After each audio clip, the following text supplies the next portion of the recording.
que quando eu nem sonhava estar aqui no Senado Federal, quero dar esse testemunho, há 10 anos atrás, mais ou menos, eu não imaginava jamais ter tido essa bênção de servir aqui a essa casa respeitada. Eu, como uma pessoa que se interessa pela política, e eu fico muito feliz porque cada vez o brasileiro está gostando mais de política, está acompanhando, cobrando seus representantes, isso é um ótimo sinal de mudança positiva, sempre com base na cultura da paz, do respeito, de forma pacífica, né? O doutor Irvan Sartori, como presidente do Tribunal de Justiça, me recebeu, na época, com o vereador Calvo, lá em São Paulo, onde estava tendo um debate lá na Defensoria Pública de São Paulo, que não estava sendo democrático, esse debate, sobre um tema, e o doutor Irvan Sartori ligou para o presidente de forma muito harmônica, pediu para que houvesse o contraponto e houve, a partir da intervenção do doutor Irvan Sartori, presidente do Tribunal de Justiça. E eu quero lhe agradecer publicamente por esse seu gesto. Eu acho que nem o senhor lembrava, né, desse momento, mas eu lhe agradeço. A pergunta que eu lhe faço, doutor Irvan Sartori, é o seguinte: os inquéritos 4828 e 4781, relativos à promoção de, abro aspas, aí as aspas são minhas, atos antidemocráticos e do uso de fake news, fecho aspas, foram considerados por muitos juristas e grande parte da população brasileira que estudou o assunto como inconstitucionais, bem como evidentes perseguições a personalidades de viés conservador, pois na prática transformou a mais alta corte da justiça brasileira em vítima, investigadora e juíza do caso. Diante desse cenário que atenta contra o Estado democrático de direito, qual a opinião do senhor sobre a relação entre o ativismo judicial, a violação do devido processo legal e do sistema acusatório? Essa é a pergunta que eu faço para o doutor Irvan Sartori. A pergunta que eu faço para o professor, eu peço permissão de chamar de professor Will, né, meu amigo e irmão, Wildemar Félix.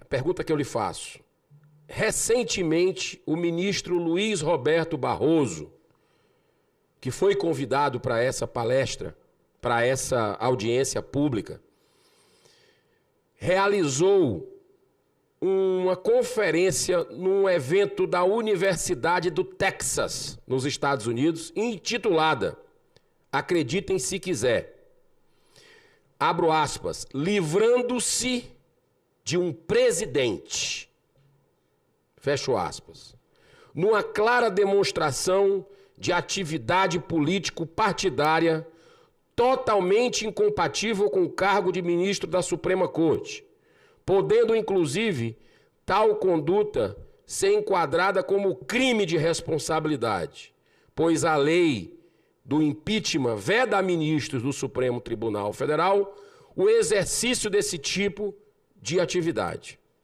Nesse sentido, a pergunta que eu lhe faço: Vossa Excelência poderia comentar sobre a relação entre o ativismo judicial, político, as manifestações ideológicas e a conduta de magistrados em aparente colisão com os princípios da magistratura? Essa é a pergunta que eu lhe faço. Outra que eu queria fazer para o ministro, eu não posso fazer para o senhor, é sobre ele ter feito palestras internacionais também sobre o tema aborto, defendendo a legalização do aborto no Brasil, como um militante ideológico, político partidário, defendendo a liberação das drogas, como a droga da maconha, que não é nada inofensiva para a nossa sociedade, fazendo palestras sobre isso, e se ele acha correto não se declarar suspeito como ministro do Supremo para julgar esse tipo de coisa. É uma pergunta que eu gostaria de fazer, mas ele não veio a essa sessão. Espero que um dia eu possa fazer. Pergunta para o doutor Fernando Carione, que muito gentilmente desejo tudo de bom para a sua esposa, que tenha dado tudo certo o procedimento. Muito obrigado por considerar essa casa, essa comissão, essa Casa Revisora da República em participar desse evento. A pergunta que eu lhe faço, desembargador Fernando Carione, presidente do Tribunal Regional Eleitoral de Santa Catarina. Na rica e importantíssima história do Supremo Tribunal Federal, nunca existiram tantos e sucessivos desvios de conduta de magistrados.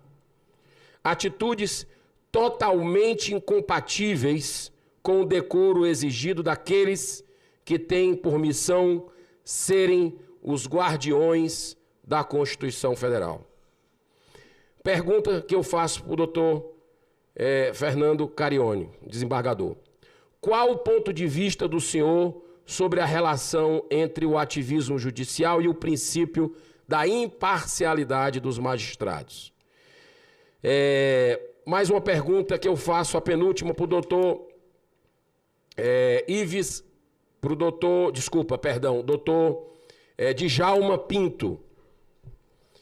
O judiciário, o doutor Djalma Pinto, para quem não sabe, foi presidente, foi o procurador-geral do Estado, ele que é paraense, mas está radicado no Ceará, na Terra da Luz, há muitos anos, e que eu tenho uma profunda admiração por ele. Doutor Djalma Pinto, o judiciário, com o Supremo em sua cúpula, não é representante direto do povo, pois não foi submetido ao voto popular. O Supremo é o guardião da Constituição, mas não pode legislar. Quem faz a Constituição é o Congresso. Quem legisla é o Parlamento e, em certa medida, o Executivo. O Supremo não pode, a pretexto de sanar omissão do Poder Legislativo, produzir leis por vias expressas, por vias transversas, causando tumulto em nosso ordenamento jurídico. Nesse contexto, pode-se dizer que está havendo uma tentativa de intervenção do Poder Judiciário sobre as competências dos outros poderes da República. Eu vou dar um exemplo bem clássico aqui que, infelizmente, o doutor Barroso, ministro Barroso, não está aqui para responder. Mas às vésperas da PEC, da votação da PEC do voto auditável no Congresso Nacional, o ministro Barroso, presidente então do TSE, veio a essa casa, veio ao Congresso Nacional e se reuniu com lideranças partidárias.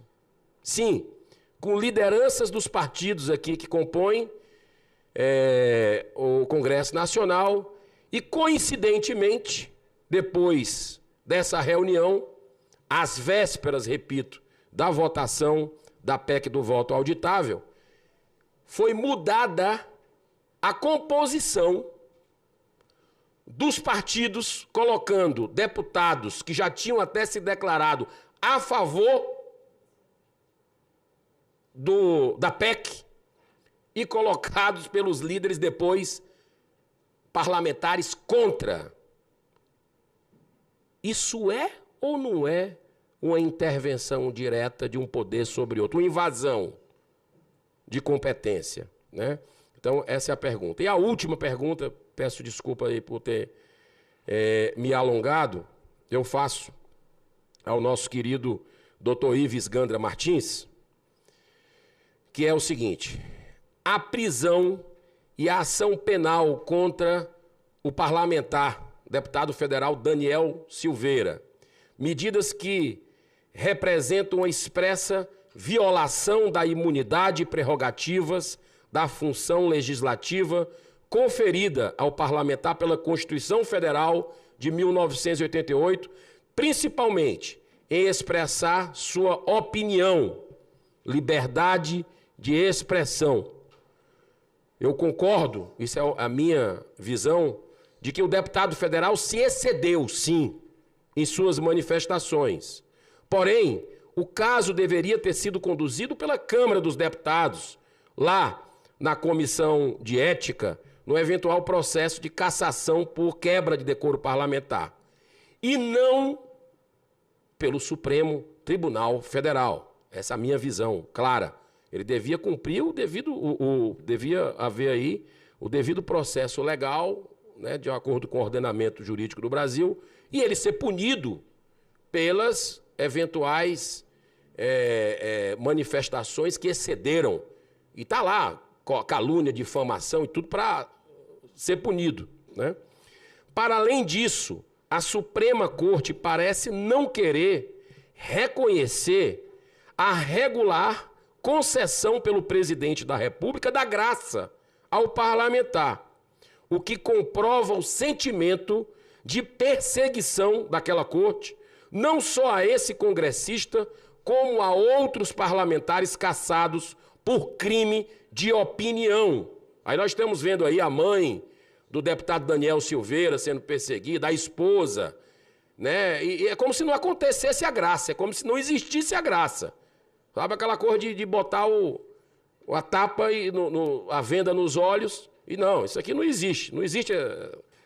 Então eu pergunto para o doutor Ives Gandra Martins, qual a visão do senhor sobre essa chamada ditadura do judiciário, como o nosso plenário lá, Rui Barbosa, o grande patrono do plenário do Senado Federal, ele coloca que contra ela é a pior das ditaduras, porque contra ela não há a quem recorrer.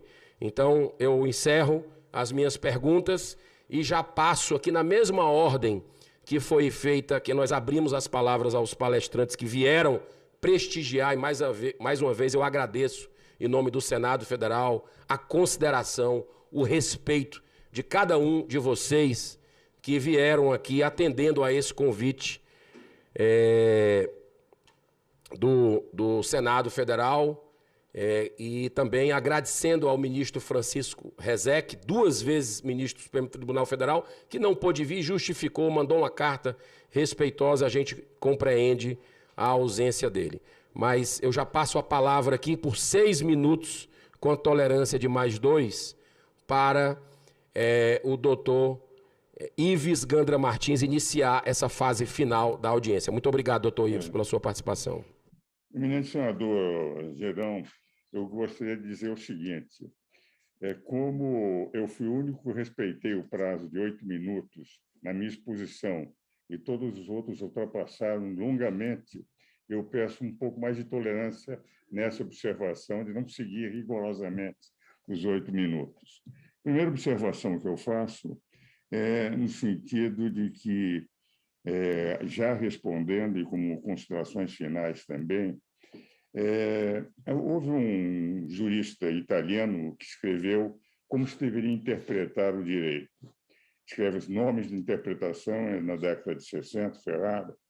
Ele dizia que o que pode existir de pior num poder judiciário, num magistrado ou num intérprete de direito, é pôr na lei o que na lei não está por uma questão de preferência pessoal, ou tirar da lei aquilo que está na lei por uma questão de antipatia. O jurista tem que ser imparcial, de tal maneira que, cada vez que um jurista, um professor de direito, um doutrinador, ou um magistrado, principalmente, não é imparcial, evidentemente, ele não está exercendo corretamente a magistratura. E já dentro dessa linha, respondendo, por exemplo, ao senador Razier, que foi o primeiro a se manifestar, algo que me parece extremamente importante. Ele perguntou o que fazer. A meu ver, a Constituição dá os caminhos. Um dos caminhos é, evidentemente, não aceitar a intervenção, o que chamaria de invasão de competência de atribuição à competência normativa. Se a Constituição declara zelar pela sua competência normativa perante os outros poderes, 49, inciso 11, é evidente que, se o Supremo legisla onde não pode legislar, é evidente que caberia um decreto legislativo. O artigo 59 da Constituição não explicita o que é um decreto legislativo, diz apenas que é um decreto legislativo, mas é um instrumento próprio que o poder que pode zelar pela própria competência, que é o poder, o Congresso Nacional, venha fazê-lo. E eu tenho a sensação que, no dia que o Congresso, por exemplo, o Supremo legisla na questão do aborto, o Supremo legislou. Se o Código Penal, no artigo 128, apenas considera duas hipóteses de não punição, quando o meu querido amigo Luiz Roberto Barroso, com quem tenho livros escritos, declarou que poderia haver aborto até 3 meses, está legislando.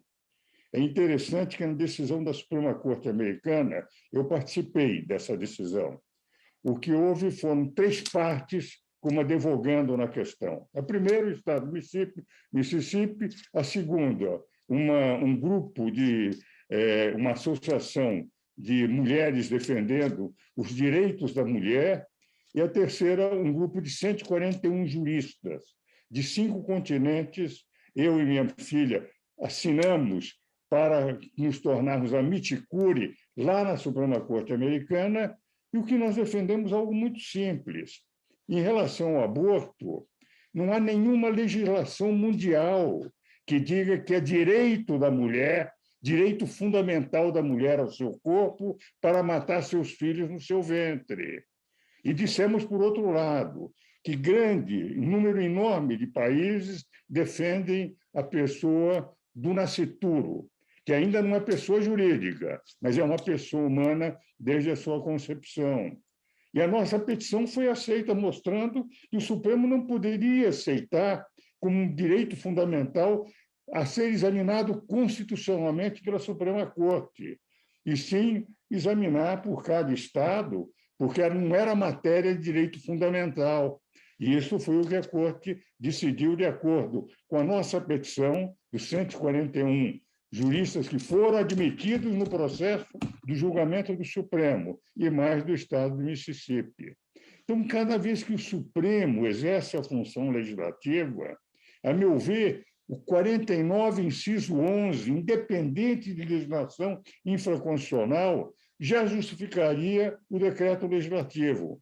Quando o Supremo, pela primeira vez, quando o Senado, pela primeira vez, fizer o uso, como tendo a presidência do Congresso Nacional, do 49, inciso 11, diz: a lei não é essa, nós não aceitamos, tal forma que não é obrigado a obedecer.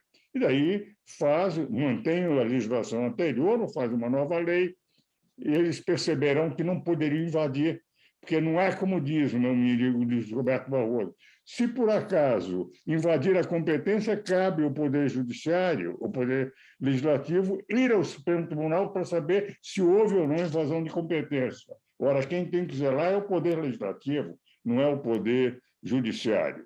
Já respondendo também ao senador Valentim, está claríssimo na LOMAN, na Lei Complementar número 35, numa lei que é anterior à Constituição. Algo que me impressiona é que a Constituição Federal, de certa forma, por ter modificado diversas disposições do Poder Judiciário, exigia uma nova lei complementar. Mas, como aquela era confortável, a Lei Complementar 35, até hoje não houve modificação. E realmente esse dispositivo existe. Tem que haver uma imparcialidade total. Não pode fazer manifestação pública. O ministro Moreira Alves, que diziam que, se o Supremo era o guardião da Constituição, o ministro Moreira Alves era o guardião do Supremo, mesmo tendo eu escrito 31 livros com ele, e ele aberto todos os simpósios que eu organizei durante 43 anos, ele dizia o seguinte: toda a questão que vai ser discutida no simpósio, que eu possa ter que decidir na Suprema Corte, sobre ela não me manifestarei, porque não se pode manifestar sobre questões que possam até serem discutidas, como acontecia com o ministro Moreira Alves, ministro Cid Sami, ministro Mar Galvão, e uma série de ministros que fizeram a grande imagem do Supremo até 2003. Então, o senador Valentim tem toda a razão, teria que se cumprir, mas não é cumprida. Para o senador Amin, eu queria lembrar o seguinte: não foi desmentido até agora o que disse todos aqueles que foram favoráveis à Uni com voto adiantado, de que só 3 países do mundo adotam o sistema antiquíssimo da urna eletrônica exclusiva como está no Brasil.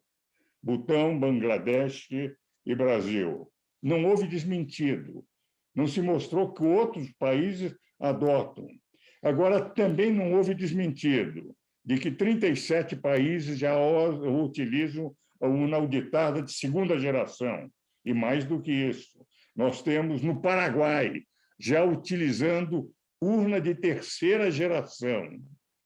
E nós continuamos com um processo quase como se fosse uma vaca sagrada dos indianos, intocável, isto é, a urna antiquada, anterior.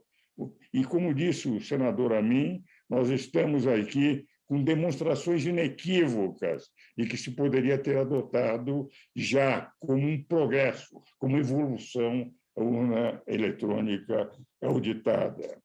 E gostaria ainda, meu caro senador Girão, que, aliás, como eu presido o Conselho dos Cardeais do São Paulo, foi presidente também do Fortaleza, o tricolor do Ceará, como eu, sócio número 14 do São Paulo, isto é, desde 1943, torço pelo tricolor do meu estado.